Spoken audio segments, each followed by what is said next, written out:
Itt állunk a Szépművészeti Múzeum egyiptomi kiállításában, az ideiglenes egyiptomi kiállításában, ami második Amenhotepnek és korának egyfajta bemutatója, illetve a sírkamra rekonstrukciónak a bemutatója.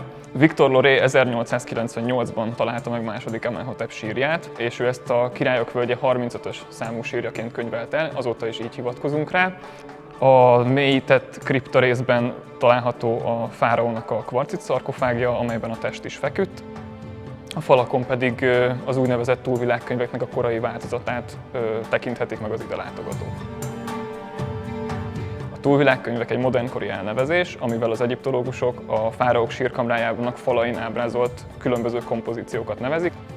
Ezek a kompozíciók az egyiptomiaknak az isteni világról, illetve az isteni szféráról alkotott elképzeléseiknek a csúcspontján készültek, nagyon változatosak, ugyanakkor megtalálhatók bennük bizonyos központi motívumok, mint például a napistennek a túlvilági utazása az éjszaka 12 óráján keresztül, illetve a napistennek, valamint Osirisnek, a túlvilág urának az egyesülése az éjszaka legsötétebb órájában, ami tulajdonképpen az egyiptomiak számára a legtitkosabb tudást jelentette.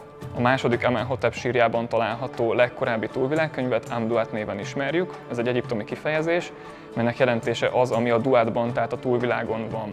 A kompozíció ebben a sírban a hátsó falon kezdődik, tehát az első óra, amikor a napisten belép a túlvilágra, és megtörténik a nappali bárkából az éjszakaiba való átkelés. A 12. óra pedig a keleti falon ér véget, hiszen a napisten hajnalban a keleti horizonton szeretne újjászületni. Nagyjából a dekoráció úgy helyezkedik el a falakon, hogy 3 sávban, a középső sávban ábrázolt napbárka az, amin tulajdonképpen a napisten utazik az ő kísérőivel, és a felső és alsó sávok pedig a Nílusnak vagy az ősvíznek a két partját hivatottak szimbolizálni. Az első órában azt láthatjuk, ahogy a fáraó átszáll az éjszakai bárkába, és megkezdődik a túlvilági utazás, és különböző istenek, illetve állatok üdvözlik őt a túlvilágon, akiket itt az alsó sávban, illetve a felső sávban ábrázoltak. Az egyes órákat általában kapuk választják el, amelynek neveit a fáraónak ismernie kell mindenképpen ahhoz, hogy átjuthasson rajta a napisten társaságában.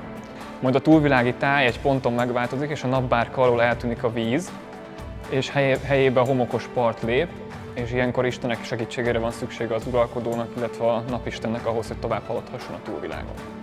Az éjszaka 6. órájához, azaz legsötétebb órájához érve, a napisten újra kell, hogy egyesülhessen testével. Erre az egyesülésre ezen a ponton kerül sor. Itt a test maga az ernyett állapotban vízszintesen fekszik, vagy lebeg, és egy skarabeusz áll ki a fejéből.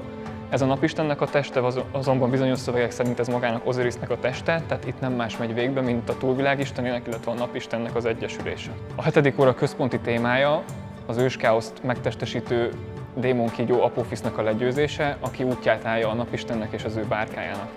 Az egyes szövegek szerint az óriás kígyó elnyeli a bárka alól a Nílus vizét, és ezáltal megáll a napisten útja, ami egyet jelentett az időnek a megállásával is. A napistennek különböző istenekre és istennőknek a segítségére van szüksége ahhoz, hogy legyőzhesse ezt a kígyót, akinek késekkel átdöfött, illetve meglasszózott teste a napbárka előtt hever már legyőzötten.